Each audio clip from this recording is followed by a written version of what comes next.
बिस्मिल्लाहिर्रहमानिर्रहीम अस्सलामु अलैकुम वरहमतुल्लाह। जी प्यारे दोस्तों, आप लोग देख रहे हैं हाफिज़ वसीम इन्फो यूट्यूब चैनल।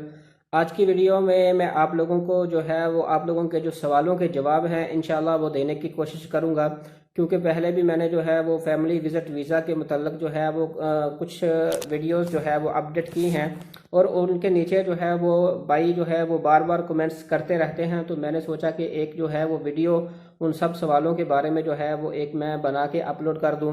तो चलो प्यारे दोस्तों, टाइम वेस्ट किए बगैर जो है वो वीडियो शुरू करते हैं। वीडियो शायद थोड़ी सी लंबी हो जाए, लेकिन इसमें इंशाल्लाह आपको जो है वो मुकम्मल जितने भी आपके सवालों के जवाब होंगे इंशाल्लाह मैं देने की कोशिश करूँगा।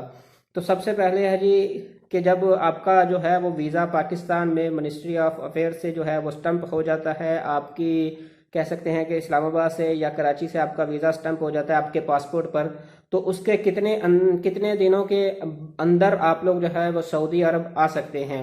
तो ये इसका जवाब मैं पहले भी अपने चैनल में जो है वो दे चुका हूँ, लेकिन फिर भी मैं आप लोगों को बता देता हूँ। जिस दिन आपका वीज़ा जो है वो स्टम्प होता है आपके पासपोर्ट पर, उसके 90 दिन के अंदर अंदर आप लोग जो है वो सऊदी अरब में सफ़र कर सकते हैं। प्यारे दोस्तों, कभी भी ये आप लोग जो है वो 90 दिन के अंदर अंदर आप लोगों ने जो है वो सऊदी अरब आना होता है। अब उसके बाद जो है ये दूसरा सवाल है कि काफ़ी सारे दोस्त जो है ये सवाल करते हैं कि लेबर वीज़ा जो है, मतलब कि जो लेबर है उनका जो है वो फैमिली वीज़ा जो है वो अप्लाई कर सकते हैं। तो इसमें मैं आप लोगों को ये आपको मायूस नहीं करूँगा। आप इसके दो तरीकाकार होते हैं प्यारे दोस्तों। एक तरीकाकार तो यही है कि आपने मूफा की वेबसाइट पे जाना है, वहाँ पे जाके आप ट्राई करेंगे जी। आप लोग जो है वो सारी जितनी भी वहाँ पे एप्लीकेशन है उसको फिल करेंगे और आपकी जो तलब है वो वहाँ पे सबमिट हो जाएगी। उसके बाद जो है वो आप लोग ट्राई तो करें कम से कम। अगर नहीं होता, फॉर एग्जांपल आपने वहाँ पे ट्राई की, ट्राई करने के बाद 35 रियाल जो है वो आपकी जो है वो गुरफा तजारिया की स्टंप थी, उसका आप लोगों को खर्चा आ गया। काफ़ी सारे दोस्तों ने बताया है कि हमारा उनका जो है वो माहिना आमल मंजली था, उन्होंने इस तरीके से ट्राई किया, उनका जो है वो वीज़ा जो है वो निकल चुका है। या साइके ख़ास था उनका, तो साइके ख़ास वालों ने ट्राई किया तो उनका जो है वो हो गया है। तो आप भी कर लें, ये 35 रियाल लगेंगे, ये कोई ज़्यादा तो नहीं है, तो इसमें आप लोगों को कन्फर्मेशन हो जाएगी। दूसरा तरीकाकार जो मैं आप लोगों को बताऊंगा वो कन्फर्म है प्यारे दोस्तों। उसमें यह है कि आप लोगों ने ट्राई करना है, ट्राई करने के बाद वो पेपर आप लोगों ने अपने कफील को दे देना है। आपका कफील जो है वो अपने अबशर से जो है वो आपकी जो रिक्वेस्ट है उसको एक्सेप्ट करेगा, ठीक है जी। उसके बाद आपका कन्फर्म जो है वो आप लोग साइके खास पर और आमल मंजरी पर जो है वो वीज़ा निकाल सकते हैं, क्योंकि उसमें आप लोगों के जो कफील की जो परमिशन है वो भी साथ में ऐड हो जाएगी। अब यहाँ पे एक और जो था वो ये सवाल था कि अगर किसी ने अपनी फैमिली को बुलाना है, फैमिली में जो है उसके बच्चे भी हैं, उसकी वाइफ भी है। जैसे वाइफ एक एक बंदा हो गई और उसके 3 बच्चे हैं। जब वो जाके मूफा की वेबसाइट पे जाके जहाँ पे वो सबमिट कर सारी डिटेल वहाँ पे इंटर करते हैं, तो वो कहते हैं कि हम एक ही फॉर्म पे उसको किस तरीके से जो है वो ला सकते हैं। उसका तरीकाकार प्यारे दोस्तों यही है कि आप लोगों ने करना क्या है कि सिंपल आप लोगों ने एक बंदे की जितनी डिटेल है, उसका पासपोर्ट नंबर, नाम वगैरह, उसका माहिना, जो इधर आके क्या करना है, मतलब कुछ तो हाउस वाइफ होती हैं, कुछ का जो है वो प्रोफेशन वहाँ पे मेंशन करना है, मतलब वहाँ पे आपने सारी डिटेल डालनी है। जैसे ही ये कंप्लीट हो जाएगी तो साइड पे आप लोगों ने देखना है कि एक इजाफा की ऑप्शन होगी, वहाँ पे आपने इजाफा करके दूसरे बच्चे का नाम डाल दें। बच्चे की जितनी डिटेल है, पासपोर्ट एक्सपायरी कब है, पासपोर्ट इशू कब हुआ था, ये सब चीज़ें वहाँ पे आप लोगों ने ऐड करनी है। फिर तीसरा, फिर चौथा, फिर पांचवा, उस वहाँ पे कोई टेंशन नहीं। आप जितने आपकी फैमिली है आप वहाँ पे ट्राई कर सकते हैं, उनको सबकी डिटेल आपने जो है वो एक एक करके वहाँ पे इंटर करनी है। इंटर करने के बाद फिर एक ही पेपर आप निकालेंगे, उस पेपर के ऊपर सबका जो है, जैसे 5 लोगों के आपने वहाँ पे डाटा इंटर किया तो उन सब का 5 लाइनों में जो है वो ऊपर रकम तलब होगी, एक ही रकम तलब होगी, ठीक है जी। अगर आप सेपरेट सेपरेट करते हैं तो फिर तो ज़ाहिर बात है वो हर बंदे की रकम तलब जो है वो अलहदा होगी। तो इस तरीके से आप लोग जो है वो वहाँ पे जाके कर सकते हैं। अब उसके बाद था जी कि वीज़ा स्टैंप करवा कर क्या करें, वीज़ा स्टैंप करवा कर क्या करें, वीज़ा स्टैंप जी। तो ये शायद ये भाई जो है उन्होंने सवाल लिखा है, मुझे इसकी समझ नहीं आई। मैं माजरत चाहता हूँ कि आपका जो है वो सवाल का जवाब मैं नहीं दे पाऊँगा, क्योंकि मुझे आपके सवाल की जो है वो समझ ही नहीं आई। अब दूसरे भाई ये कह रहे हैं कि मिनिस्ट्री ऑफ अफेयर से जो है वो मैरिज सर्टिफिकेट जो उसकी अटेंशन जो है वो उसको अटेस्टेड किस तरीके से करवाएं, क्योंकि आजकल जो है आपको पता है कि कोरोना की वजह से जो है वो पाकिस्तान में मिनिस्ट्री ऑफ अफेयर जो है वो बंद है। और वो बंद तो नहीं, वो अंदर काम कर रहे हैं, लेकिन आम लोगों के लिए उन्होंने बंद किया हुआ है। इसका तरीकाकार ये है कि प्यारे दोस्तों, आप लोगों ने जो है वो आपके पास कोई भी टीसीएस होगा, टीसीएस में आप लोगों ने अपना जो है वो जो अपना जो है मैरिज सर्टिफिकेट जो है उसको डाल के उनको सेंड कर देना है। और वो टीसीएस वाले जो है वो वहां पे आपके पेपर लेके जाएंगे, वहां से अटेस्टेड करवा के आपके घर में दोबारा जो है वो सेंड कर देंगे। जो जो जो भी जगह का उन्होंने बताया होगा वहां पे आपको जो है वो अटेस्ट होके पेपर मिल जाएंगे। वो आपसे जो है वो कुछ अपनी चार्जेस जो है उनके उन्होंने पहले ही आपसे तय किए होंगे, वो आप लोगों से लेंगे और आपका जो है ये जो मैरिज सर्टिफिकेट है वो अटेस्टेड हो जाएगा। और वो अटेस्टेड करवाना लाजमी है, उसके बगैर जो है वो आप एतमाद के ऑफिस जाइएगा भी मत, क्योंकि उसके बगैर कुछ भी नहीं होगा। अब यहाँ पे है जी मल्टीपल वीज़ा लग जाता है, कब एक्सटेंड करना है। तो एक फॉर एग्जांपल अगर आपकी वाइफ है वो जो है वो सऊदी अरब में आ गई है, तो उसके 3 महीने के बाद आप लोगों ने जो है वो 3 महीने ख़त्म होने से पहले आपके मोबाइल पे एक मैसेज आ जाएगा 7 दिन पहले। ठीक है जी, 7 दिन पहले आपके मोबाइल पे एक मैसेज आ जाएगा। मैसेज से पहले आप लोगों ने एक और काम करना है कि जिसके इकामा पर मतलब आप जो उनके जो है वो कफील हैं या हस्बैंड है, ठीक है जी, आपका इकामा कम से कम जो है ना वो 3 महीने वैलिड होना चाहिए। काफ़ी सारे दोस्तों का जो है वो मैंने सुना है कि उनका जो है वो इकामा ख़त्म होने में 10-15 दिन थे, क्योंकि आप लोग 3 महीने के लिए जो है वो अप्लाई कर रहे हो वीज़ा एक्सटेंशन के लिए, तो कम से कम 3 महीने का जो है वो जितनी एक्सटेंशन आप चाह रहे हो उतना इकामा आपका वैलिड जो है वो होना चाहिए प्यारे दोस्तों। तो इसका जो है वो तरीकाकार यही है कि आपका इकामा सबसे पहले जो है वो 3 महीने का होना चाहिए। उसके बाद आप लोग 7 दिन पहले आपको मैसेज आ जाएगा। आप जो है वो 7 दिन जिस दिन आपको मैसेज रिसीव हो तो आप अपने अबशर में जाएं। अबशर में जाने के बाद आप लोगों ने सबसे पहले जो है वो इंश्योरेंस करनी है।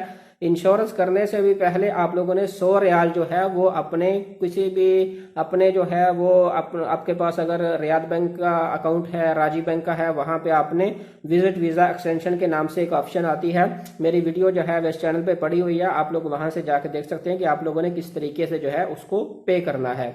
तो आप लोग जो है वो 100 रियाल उसमें पे करोगे। 100 रियाल पे करने के बाद आप राजी तकाफुल की जो है वो जो राजी तकाफुल है, टीसीएस है, उसके बाद जो है वो मैग्नेट है, उसकी आप लोग जो है वो इंश्योरेंस करवा सकते हो। वो इंश्योरेंस करवाने की अब कितनी फीस है वो भी मैं आपको बता देता हूँ। वो फीस तकरीबन आपकी जो है वो 29 रियाल से लेके आपकी 35-40 रियाल तक जो है वो आपकी वहाँ पे फीस लगेगी। और आप लोगों की जैसे ही वो इंश्योरेंस हो जाएगी, इंश्योरेंस होने के बाद आप लोगों ने जो है वो आप जो है जैसे आपका मैसेज रिसीव हुआ, आप जो है 1-2 घंटे के अंदर अंदर ये काम कर लें इंश्योरेंस वगैरह वाला, तो वो काम वो फिर आप जो है अबशर में जाके एक्सटेंड कर सकते हैं या नो प्रॉब्लम। अगर 1-2 दिन आप निकल भी जाता है तो कोई टेंशन नहीं है। आप जो है पहले वो वीज़ा 100 रियाल वो अपनी उसमें जो है एक्सटेंड फीस का वो वहाँ पे करेंगे, और दूसरे नंबर जो है आप लोगों ने इंश्योरेंस जो है वो पे करनी है। जैसे ही आपकी इंश्योरेंस हो जाए आपको ईमेल में जो है वो इंश्योरेंस जितनी भी पॉलिसी वगैरह होगी सब रिसीव हो जाएगी, उसके बाद आप ट्राई कर सकते हैं। अब जी यहाँ पे एक और सवाल है कि एतमाद के ऑफिस में कितने पैसे लगते हैं। अब यहाँ पे प्यारे दोस्तों ये जो है ये हर बंदे के जैसे हर बंदे के पैसे एक जैसे नहीं लगते। क्यों नहीं लगते? क्योंकि कुछ जो है जैसे आप अपनी वाइफ को बुलाते हैं, ठीक है जी, या फॉर एग्जांपल अगर एक बंदे की उम्र जो है वो 25 साल है और दूसरे की उम्र जो है वो 50 साल है, तो यहाँ पे आके कुछ ना कुछ जो है वो प्राइस डिफरेंट हो जाती है। प्राइस डिफरेंट होने से मुराद ये है कि फिर इंश्योरेंस के पैसे जो है वो ज्यादा लगते हैं। अब अगर तो आपकी जो है वो 25 साल से लेके तकरीबन 33 साल तक जो है, अगर आप लोगों की ये वाली एज में आप लोग जो किसी को जो है वो बुला रहे हैं, आपकी वाइफ है या बच्चा है कोई भी, ठीक है जी, तो उसके जो पैसे लगेंगे वो 33,000 से लेके 45,000 के दरमियान जो है वो लगेंगे। ज्यादा यही है कि 33,000 से लेके 37-38 तक जो है वो यहाँ पे कंफर्म जो है वो आप लोगों के यहाँ तक सारा वीज़ा वगैरह की जो भी एतमाद के ऑफिस में है उसमें उन लोगों की वीज़ा की फ़ीस है, इंश्योरेंस है और एतमाद सेंटर वालों की जो फीस है वो सब कुछ इसमें जो है वो कंफर्म हो जाएगा 33,000 से लेके 40,000 तक। अगर ज़्यादा से ज़्यादा भी अगर किसी की उम्र जो है वो 50-60 साल से ऊपर है तो फिर भी 45 तक जो है इंशाल्लाह ये सब कुछ जो है वो कंफर्म हो जाएगा। हमारे एक भाई थे, उन्होंने अपनी वालदा को बुलाया, उसकी एज जो है वो 65 से ज़्यादा थी, तो उनके जो है वो 45,000 जो है वो वहाँ पे लगे थे। ठीक है जी प्यारे दोस्तों। अब यहाँ पे एक और सवाल है कि जब यहाँ पे हम विजिट वीज़ा के लिए अप्लाई करते हैं तो वहाँ पे जाके एरर आ जाता है, वहाँ पे जाके एरर आता है कंप्यूटर में। तो उसके लिए जो है वो हमने काफ़ी बार जो है वो ट्राई किया, ट्राई करने के बाद वो मसला हमारा जो है वो हल नहीं हुआ। तो उसके लिए दो तरीकाकार है, वो मैं आपको कंप्यूटर पे जाके प्यारे दोस्तों आपको दिखाता हूँ कि जैसे ही आप यहाँ पे आएंगे, फॉर एग्जांपल यहाँ पे मैं ले आता हूँ आपको। ठीक है जी, यहाँ पे लेने के बाद यहाँ पे मैं आपको वो बताता, लेकिन मेरा जो सिस्टम है वो अभी बंद है, उसको स्टार्ट होने में जो है वो थोड़ा टाइम लग सकता है प्यारे दोस्तों। तो आप लोगों ने एक तो उसकी जो है वो हिस्ट्री पहले नंबर पे क्लियर करनी है, जिस भी ब्राउजर को आप लोग जो है वो यूज़ कर रहे हैं, जैसे आप गूगल क्रोम को यूज़ कर रहे हो या मोजिल्ला फायरफॉक्स को यूज़ कर रहे हो, तो सबसे पहले आपने उसकी हिस्ट्री जो है वो क्लियर करनी है। अगर फिर भी वो प्रॉब्लम आपकी नहीं जो है वो सॉल्व होती तो आपने अपना ब्राउजर जो है वो चेंज करना है। जैसे आप पहले गूगल क्रोम को यूज़ कर रहे हो, ठीक है, उसमें नहीं हुआ तो आपने फिर मोजिल्ला फायरफॉक्स पे करना है, तो इंशाल्लाह आपका ये जो एरर है ये नहीं आएगा और आपकी जो रिक्वेस्ट है वो सबमिट हो जाएगी।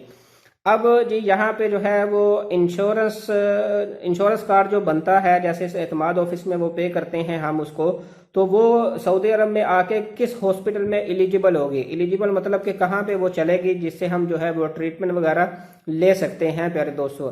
अब इसके बारे में पहले भी मैं आप लोगों को बता चुका हूँ कि वीडियो जो है ये थोड़ी सी लंबी हो जाएगी, लेकिन आपके जितने भी क्वेश्चन हैं इंशाल्लाह उनका जवाब देने की मैं कोशिश कर रहा हूँ और जो है वो आगे भी जो है वो करूँगा इंशाल्लाह, ताकि आपके जो है जितने भी क्वेश्चन हैं उनका आंसर मैं दे सकूँ।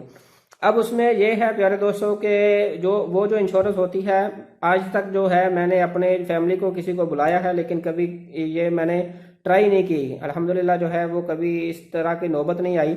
तो इसमें ये होता है कि कुछ हॉस्पिटल, कुछ लोग कहते हैं कि जैसे आपने राजिद काफिल का जो है वो राजिद काफिल की आपकी इंश्योरेंस थी, जैसे आप एतमाद के ऑफिस आपने पे किया, तो पे करने के बाद आप किसी हॉस्पिटल में गए, आपने वहां पे कैश में पे किया, पे करने के बाद आपके पास जो है वो इनवाइसेस जो है वो वाइट वाली, ठीक है जी, उसके बाद आप नेट पे जाएंगे, अल राजिद तकाफुल का ऑफिस जो है वो जद्दा में, फॉर एग्जांपल आप जद्दा में हो, रियाज में हो, वो ढूंढेंगे, ठीक है, उसकी लोकेशन पे, वहां पे जाएंगे, वहां पे जाके आपका जो है वो इंश्योरेंस क्लेम हो जाएगा। लेकिन उस पर जो है वो टाइम लगता है, तकरीबन 15 दिन भी लग सकते हैं, 1 महीना भी लग सकता है, और आपके जो है वो 2-3 चक्कर जो है वो मस्त इतने लग जाएंगे, वहां पे ये सारा प्रोसेस करते करते हो जाएगा ये वाला तरीका का। दूसरा ये है कि आजकल जो है वो कुछ हॉस्पिटलों ने जो, अगर ये जो फैमिली विजिट वीजे वाले जो लोग होते हैं उनके लिए एक कार्ड जो है वो पीछे करके, अलबीर हॉस्पिटल है, उन्होंने भी मैंने देखा था इंटरनेट पे कि 400 रियाल वो लेते हैं और 400 रियाल में फिर वो जो है वो कार्ड बना देते हैं। उसमें आप जब भी जाओगे तो वो शायद आपको कोई डिस्काउंट वगैरह होगा, क्या सिलसिला है वो मैंने कभी इम्प्लीमेंट नहीं किया, कभी बनाया नहीं है, लेकिन मैंने नेट पे देखा था तो मैंने आपके साथ जो है वो शेयर कर दिया। अब यहाँ पे ये है कि परमानेंट का क्या तरीकाकार है वो आपके साथ ही नहीं आपकी, अच्छा जी, परमानेंट वीज़े के बारे में अब यहाँ पे ये एक भाई ने पूछा है कि वो परमानेंट वीज़ा अगर हम अपने जो है वो अबशर से जो है वो ट्राई करते हैं, ट्राई करने के बाद कितने दिनों तक उसका जो है वो रिस्पॉन्स आता है। उसके लिए प्यारे दोस्तों तकरीबन जो है वो 24 घंटों से लेके 48 घंटों के अंदर अंदर उम्मीद है हो जाता है। वैसे आजकल जो है वो वहाँ पे रश है, उसकी वजह से थोड़ा सा डिले भी हो सकता है ये परमानेंट वालों का। पहले यही था कि 48 घंटों के अंदर अंदर आपका जो है वो वीज़ा जो है वो लग जाता था। अब यहाँ पे ये है कि जो इंश्योरेंस कार्ड है, इंश्योरेंस कार्ड परमानेंट, ये दूसरा सवाल भी उसी के लिए कि परमानेंट जो है वो फैमिली और परमानेंट वीज़े वालों की जो इंश्योरेंस है वो किस तरीके से करवानी है। प्यारे दोस्तों, आप लोग अगर किसी कंपनी में काम करते हो, जब आपकी इंश्योरेंस होगी उसके साथ ही आप जो है वो अपने कफील को, अपनी कंपनी को, अपने एचआर को जो है वो रिक्वेस्ट करोगे कि भाई मेरी फैमिली की जो इंश्योरेंस है वो भी उसके साथ ही जो है वो करवा दें। वो आपसे जितनी भी आपकी चार्जेस होंगे वो आपसे ले लेंगे। अब उसकी फीस कितनी है? फीस उसकी ये है कि 700 रियाल से लेकर 900 रियाल तक, अगर आप लोग जो अगर कोई बच्चा है या आम जैसे विदाउट प्रेगनेंसी कह सकते हैं, वो मेल हो फीमेल, मतलब जो है वो फीमेल हो, लेकिन आप प्रेगनेंसी के अलावा करवाना चाहते हो तो वो तकरीबन यही है कि 700 से लेके 900 तक जो है वो इंश्योरेंस आम जो है वो इंश्योरेंस हो जाएगी। अगर उसकी एज जो है, जैसे कोई अगर आपका बच्चा है उसकी एज जो है वो 25 साल तक है, यहाँ पे आप कह सकते हैं। अगर आपकी वाइफ, अगर आप प्रेगनेंसी वाली करवाना चाहते हो तो वो कह सकते हो कि 2500 से लेके 4500 के दरमियान में वो इंश्योरेंस जो है वो आपकी होगी, और होगी उसी कंपनी के थ्रू जिस कंपनी में आपके जो है वो, जिस कंपनी में आप काम करते हो, आपकी इंश्योरेंस के साथ ही जो है वो वाली इंश्योरेंस भी हो जाएगी। अब यहाँ पे कुछ भाइयों ने और भी सवाल जो है वो पूछे हैं, वो मैं जो आप लोगों को बताता हूँ। अब यहाँ पे ये है कि मिस्टेक हो जाए, जैसे आपने पहली बार जो है वो मूफा की वेबसाइट पे गए, वहाँ पे जाके एप्लीकेशन आपने फिल की, लेकिन किसी का आपने पासपोर्ट नंबर वगैरह गलत डाल दिया या नाम वगैरह गलत डाल दिया, तो उसका क्या तरीकाकार है? उसका तरीकाकार ये है कि प्यारे दोस्तों, आप लोगों ने करना क्या है कि सेम दोबारा से मोफा की वेबसाइट पे जाना है। वेबसाइट पे जाके आप लोगों ने दोबारा से जो है वो फॉर्म फिल करना है। इस फॉर्म को आप भूल जाएं, इसका कुछ भी नहीं होता, ठीक है, जब तक ये अप्रूव आपने ना गुरफा तजारिया करवाया है। जब आप गुरफा तजारिया करवाओगे तब जो है वो रिकॉर्ड जाके उनके ऑफिस में, वो मोफा की वेबसाइट में कह सकते हो जाएगा तकरीबन। इसको आपने यहाँ ही छोड़ देना है और नया फॉर्म आप लोगों ने जो है वो लिखना है। अब यहाँ पे ये है कि जब हम जो है वो एप्लीकेशन जो है अप्लाई करते हैं विजिट वीज़ा के लिए, फैमिली विजिट वीज़ा के लिए, तो वहाँ पे जहाँ पे महीना लिखा होता है, प्रोफेशन, वहाँ पे कुछ भी नहीं लिखा जाता। तो इसके लिए आप लोगों ने करना क्या है कि आप लोगों ने गूगल में जाना है, गूगल क्रोम में, वहाँ पे आप लोगों ने ट्रांसलेट कर लेना, ट्रांसलेट इंग्लिश टू अरबी। वहाँ पे आपने, अगर तो आपकी हाउस वाइफ है तो वहाँ पे आपने इंग्लिश में जाके हाउस वाइफ लिखना है, तो अरबी में ट्रांसलेट करके वो आपको बता देगा। जो अरबी में लिखा होगा उसको आप लोगों ने करना क्या है कि जैसे आपका प्रोफेशन फॉर एग्जांपल कोई भी है, जैसे वाइफ है, आप लोगों ने इंग्लिश में जाके वहाँ पे टाइप करना है वाइफ, और वहाँ पे जाके वो हुरमा हो जाएगा। हुरमा को आप लोगों ने क्लिक करना है, वहाँ पे कॉपी जो है वो कॉपी कर लेना है, और वहाँ पे आके महीना में आके प्रोफेशन में आके आप लोगों ने वहाँ पे पेस्ट कर देना है। जो भी आपका प्रोफेशन हो वो आप लोगों ने इस तरीके से अगर आप करेंगे तो आपका वो जो है वो इंशाल्लाह जो है ये इशू जो है वो सॉल्व हो जाएगा। या काफ़ी सारे दोस्तों ने यह किया कि वहाँ पे ज़ीरो लिख देते हैं, बस ज़ीरो लिख देते हैं, तो वो भी जो है वो एक्सेप्टेबल होता है, कोई परेशानी नहीं होती। मैंने जो है वो एक दो दोस्त को मैंने खुद से ये करके दिया है, तो उनका इस तरीके से कोई प्रॉब्लम वगैरह नहीं आता। अब नीचे जी गुरफा तिजारिया कंप्लीट कैसे करते हैं, चैम्बर ऑफ कॉमर्स। अच्छा, अब इसमें यह है कि प्यारे दोस्तों, गुरफा तिजारिया आपको पता है कि कोरोना से पहले तो आप जो है वो उनके ऑफिस जाते थे, वहाँ पे जाके आप लोगों ने वहाँ पे 35 रियाल दे के स्टम्प करवाते थे। अभी ये है कि आप लोगों ने अपने कफील को या अपने एचआर को जो है वो दे देना है, क्योंकि जो बड़ी कंपनियां होती हैं वो कफील को कहाँ देखती हैं सालों साल। तो आप लोगों ने अपने एचआर को, जो आपका रिस्पॉन्सिबल है, उसको आप लोगों ने जाके पेपर देना है। वो जो है वो तलब भेजेगा जो है गुरफा तिजारिया को, ठीक है जी। उसके बाद एक 4 हिस्से का एक ओटीपी जो है वो रिसीव होगा आपके कफील को, जो इस नंबर से आपकी कंपनी रजिस्टर्ड होगी। मतलब कि ये सारा काम ऑनलाइन होगा, आप लोगों ने इसमें कुछ भी नहीं करना, सिर्फ जो है वो पेपर जाके एचआर को अपने को वो देना है। तो वही जो है वो आपको गुरफा तिजारिया करवा के आपसे जितनी भी फीस होगी 35 रियाल या जितनी 35 रियाल ही लगते हैं, वो आपकी कंपनी और उसका मामला है, उसमें आप लोगों ने कहीं भी नहीं जाना, ठीक है जी। तो इस तरीके से आप लोग जो है वो गुरफा तिजारिया जो है वो ऑनलाइन होता है आजकल, तो ऑनलाइन कर सकते हैं। अब वीज़ा इशू हो गया है, इकामा एक्सपायरी 3 मंथ। अच्छा जी, भाई का सवाल ये होगा कि वीज़ा इशू करवाने के लिए इकामा जो है वो कितना वैलिड होना चाहिए।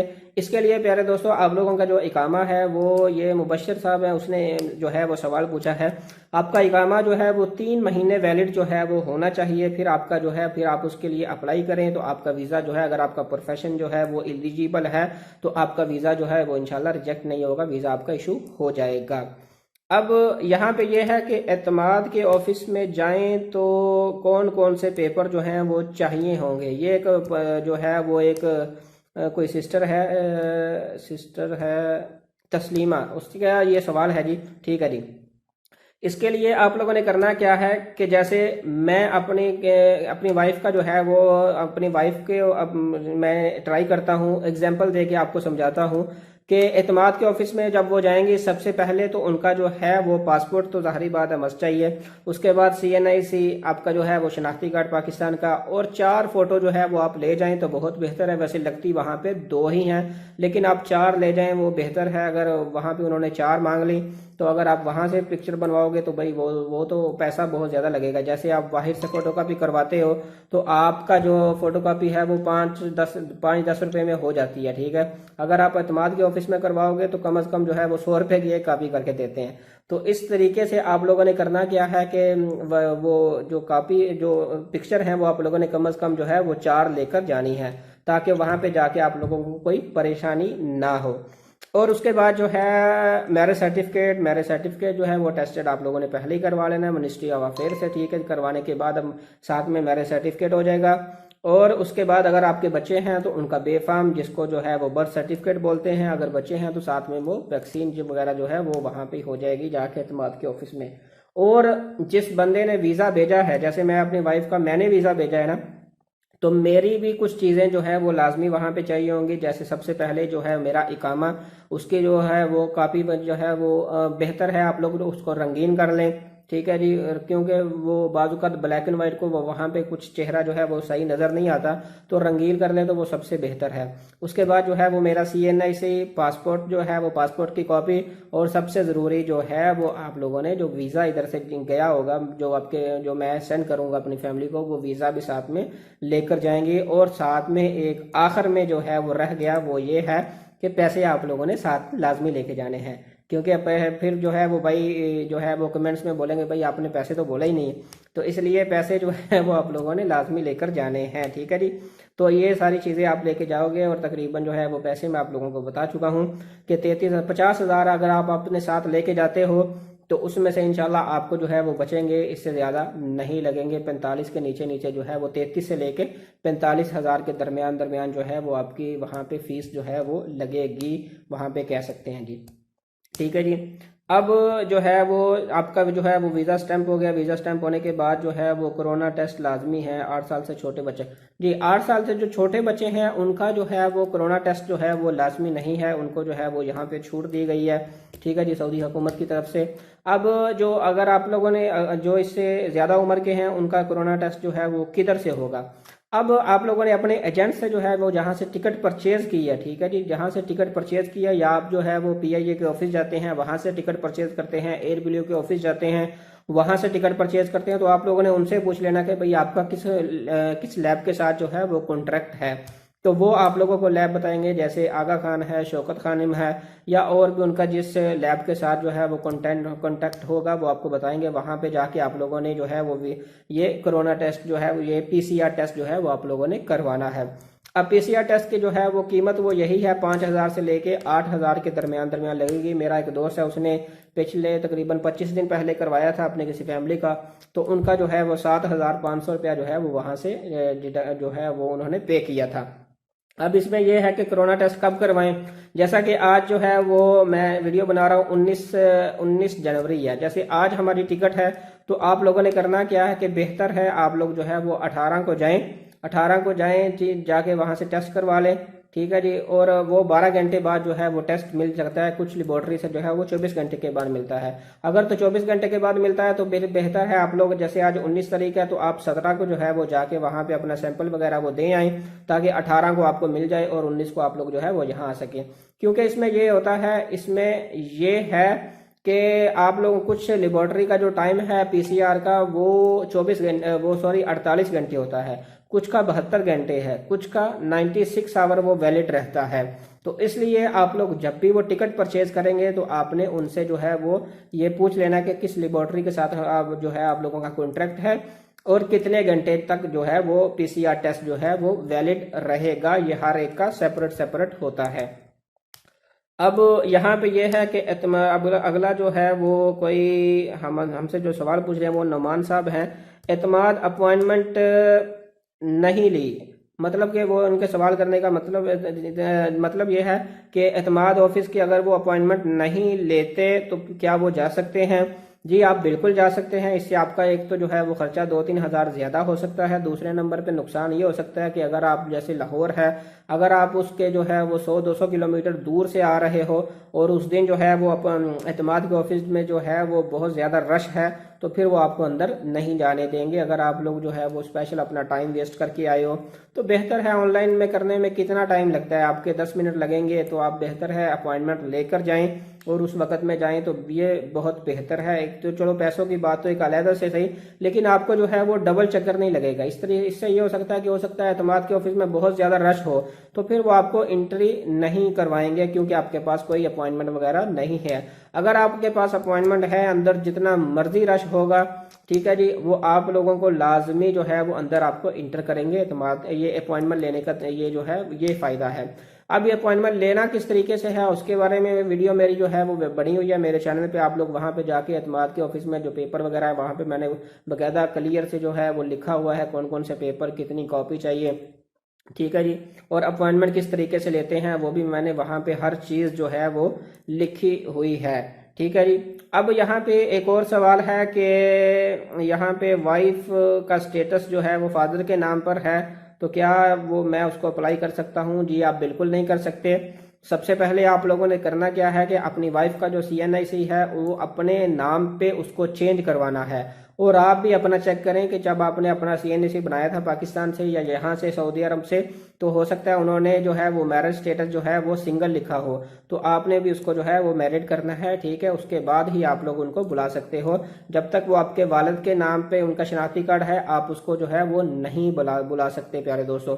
ये तो था CNIC का प्रॉब्लम। अब यहाँ पे मैरिज सर्टिफिकेट पे जाहिर बात है वो भी जो है वो चेंज होना लाजमी है प्यारे दोस्तों। ये दोनों चीज़ें आपके नाम पर होंगी तो आप किसी को जो है वो बुला सकते हो, अदरवाइज उसके बगैर जो है वो आप लोग नहीं बुला सकते, ठीक है जी। ये लाजमी जो है आपकी वाइफ का CNIC, passport number, sorry passport जो है वो रह गया था, पासपोर्ट, ठीक है जी।